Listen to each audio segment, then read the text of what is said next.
Bonjour Estelle. Bonjour Théophile, bonjour à tous. Est-ce que tu peux te présenter? Et avec plaisir. Donc, Estelle Masclet, promo 1999 de l'École des Mines de Paris, ça commence à faire.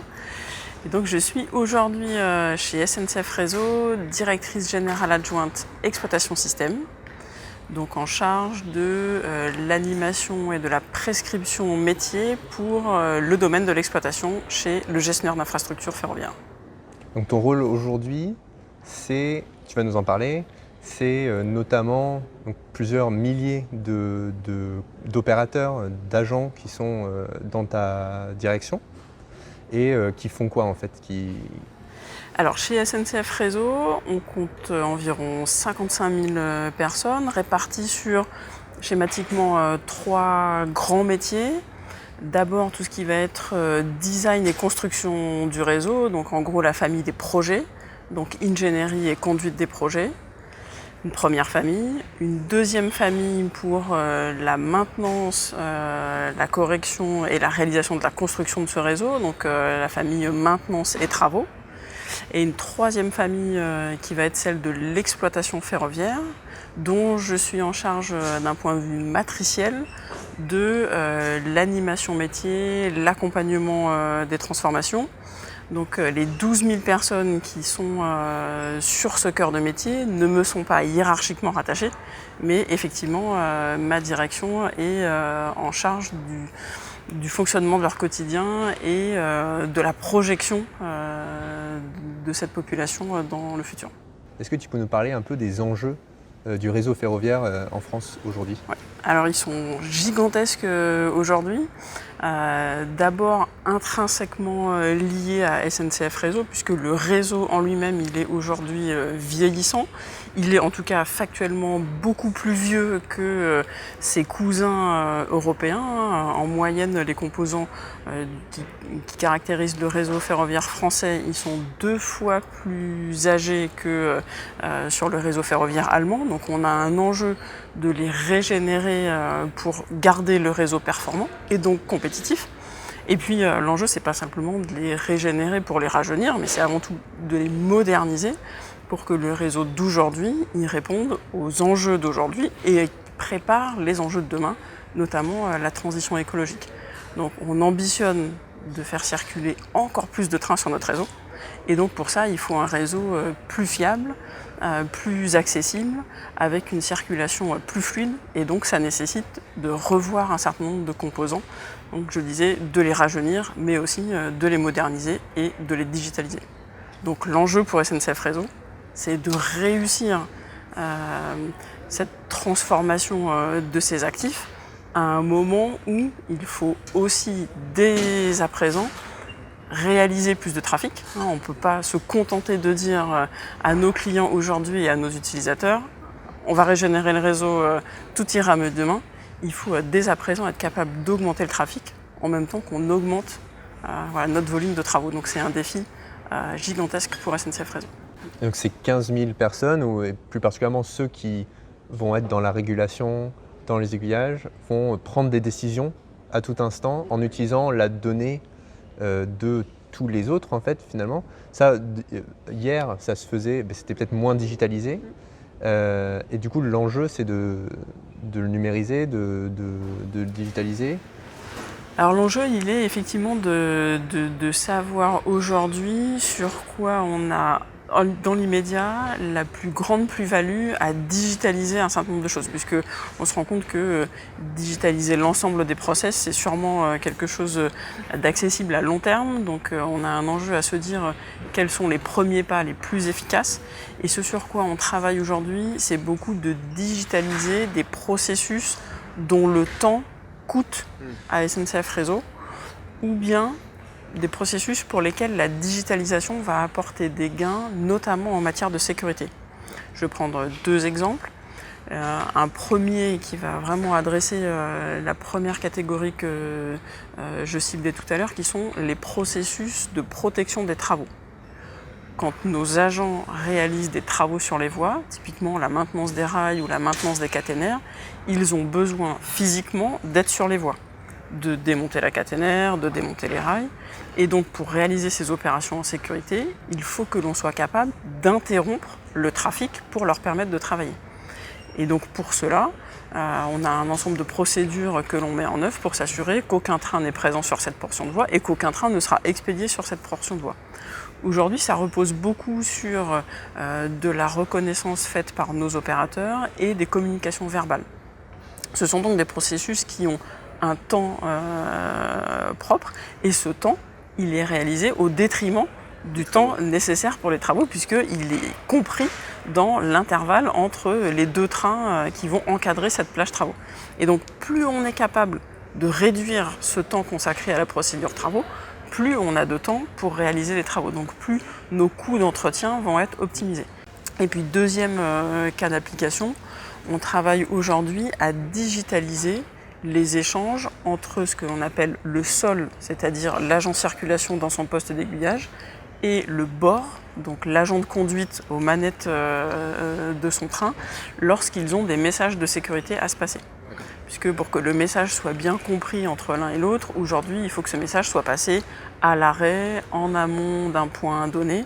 Et donc, on travaille à digitaliser ces échanges pour que, à nouveau, sans aucune perte d'un point de vue sécurité, il faut que la bonne information soit transmise au bon acteur. On arrive à le faire dans un temps mieux optimisé, ou en tout cas pas aux dépens du temps global du traitement d'un incident, par exemple. Toi, tu as fait ton parcours, j'aimerais dire ton parcours entier à la SNCF jusqu'à maintenant. Qu'est-ce qui t'avait donné envie d'entrer à la SNCF en sortie d'école ? Alors je dois commencer par dire ce qui ne m'a pas donné envie. Donc moi je ne suis pas issue d'une famille de cheminots de père en fils ou de mère en fille. Donc voilà, aucun lien de filiation. Je ne jouais pas non plus au petit train quand j'étais petite fille. Et dans mes études à l'école des mines, j'ai fait la spécialisation de géostatistique. Donc, géostatistique, dans le début des années 2000, ça ouvrait assez naturellement vers le secteur bancaire et dans tout ce qui était modélisation financière. Donc assez naturellement, c'est une voie que j'ai explorée et en particulier, j'ai réussi le concours d'admission à l'inspection générale de la Société Générale. Donc, ça, c'était une des options qui s'était présentée à moi pour démarrer ma vie professionnelle. Et en parallèle, puisque c'est bien de se laisser porter par la mouvance de ses études, et puis c'est bien aussi de chercher à faire un pas de côté. J'avais eu l'occasion d'échanger avec plusieurs personnes qui travaillaient à ce moment-là au sein de la SNCF. Et vraiment, j'ai été marquée par l'enthousiasme de leur discours, l'énergie qui se dégageait de la façon dont ils parlaient de ce qu'ils réalisaient au quotidien. Et donc c'est une voie que j'ai décidé d'explorer et c'est également une piste que j'ai emmenée jusqu'au bout et je me suis trouvée à faire le choix entre deux possibilités j'allais dire radicalement différentes en termes de rémunération, de quotidien, de perspective. Et je me suis dit, qu'est-ce qui va me faire lever tous les matins ? Est-ce que c'est cet enthousiasme et cette petite flamme que j'ai vue dans les yeux des personnes de la SNCF que j'ai rencontrées ? Ou est-ce que c'est ce que m'offre aujourd'hui le monde de la finance ? Et je me suis, moi, et alors du coup sans critique ou sans jugement pour l'ensemble de ces métiers et des vocations qu'ils suscitent, je me suis plutôt reconnue dans ce que proposait la SNCF, dans des métiers plutôt industriels et une composante managériale plus forte. Et donc c'est l'option que j'ai choisie et il ne s'est pas passé un jour au cours duquel j'ai pu le regretter. Et ton premier poste du coup à la SNCF, c'était un poste sur le terrain ? Exactement. Tu peux nous l'expliquer ? Alors du coup, c'est ce qui m'a vraiment plu, puisque après avoir fait beaucoup de mathématiques appliquées dans mes études, j'avais plutôt envie de contact humain et d'une dimension managériale. Donc sur mon tout premier poste, après quelques mois de formation, puisque quand même il y a des spécificités au ferroviaire qui ne s'apprennent que là, j'étais responsable d'une unité de maintenance en génie électrique, donc un poste avec une dimension technique assez forte.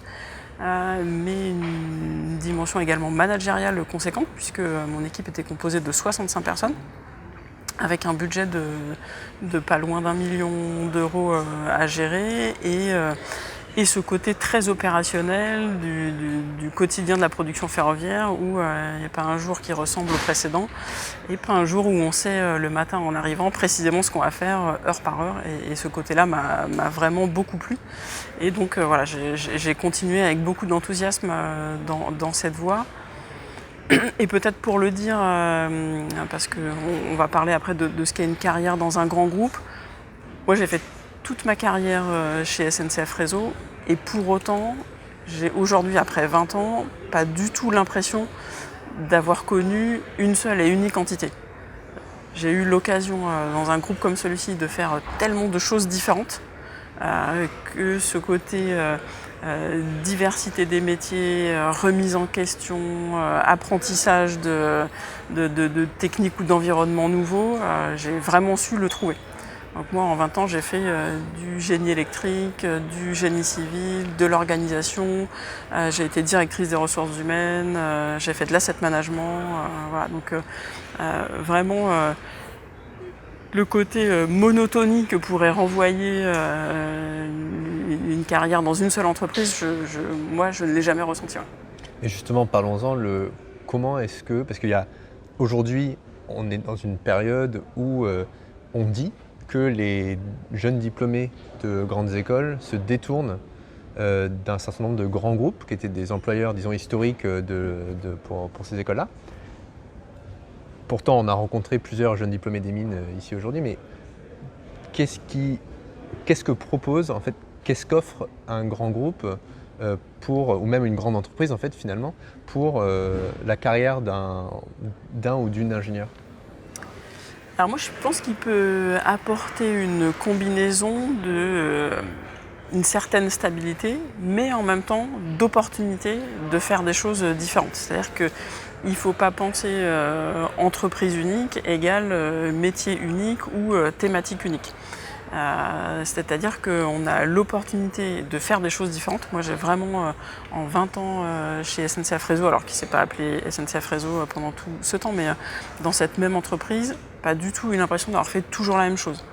Et pour autant, de se dire qu'on reste dans un environnement dans lequel on acquiert au fil de l'expérience un degré d'expertise assez fort, que ça nous procure une certaine vision, ou que ça fait de nous quelqu'un qui est capable de projeter une entité dans un plan stratégique, je pense que ça c'est vraiment intéressant et ça s'acquiert peut-être quand même plus difficilement avec un enchaînement d'expériences courtes. Donc, et puis il y a aussi, on l'a entendu dans de récentes conférences, et pas plus tard que celle qu'on a eue hier dans le Highway Summer Camp, l'intérêt aussi de connaître comment fonctionne l'entreprise, de connaître les personnes avec qui on travaille, c'est aussi un point d'appui qui est appréciable dans son parcours. Tu as eu beaucoup de postes de management en fait depuis que tu es diplômé. C'est quelque chose qui ne s'apprend pas à l'école. Comment est-ce que tu l'as appris ? Comment est-ce que la SNCF accompagne ses managers ? Alors le management, ça ne s'apprend pas oui et non. C'est-à-dire qu'effectivement, ça ne s'apprend pas par une approche livresque. Maintenant, je pense que c'est vraiment quelque chose qui se travaille. Et je pense que c'est quelque chose qu'il faut prendre sous l'angle rassurant. C'est-à-dire il n'y a pas dès la naissance les bons et les mauvais managers. Et donc on peut tous travailler sur soi, apprendre à le devenir si on en a envie et si on cherche effectivement un parcours ou une expérience qui va le permettre. Ça nécessite d'avoir envie d'apprendre sur soi, d'avoir envie d'apprendre des autres et donc d'avoir une posture à l'écoute, une posture un peu d'humilité. Et je pense que si c'est un défi qu'on est prêt à relever, on apprend autant sur soi que sur les autres, que sur comment les deux marchent ensemble pour arriver à créer un environnement positif. Et moi, c'est vraiment quelque chose effectivement qui m'a plu et que dans des expériences différentes avec des postes donc, de management très opérationnels, très sur le terrain ou plutôt fonctionnels ou des expériences en direction, j'ai eu l'occasion de faire sous des aspects différents et que j'ai toujours trouvé enrichissants.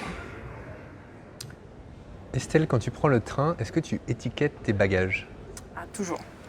Moi, je fais partie de la task force objets abandonnés et je peux vous dire que c'est quelque chose qui a énormément de conséquences opérationnelles sur la circulation des trains. Donc, il faut étiqueter ses bagages. Les miens sont étiquetés. Est-ce que tu peux nous chanter le son de la SNCF? Ah, pas aussi bien que Simone, mais... Ta ta ta la. Marin pensait que tu le ferais pas. Ah, moi, je relève tous les défis. Je l'ai fait du coup.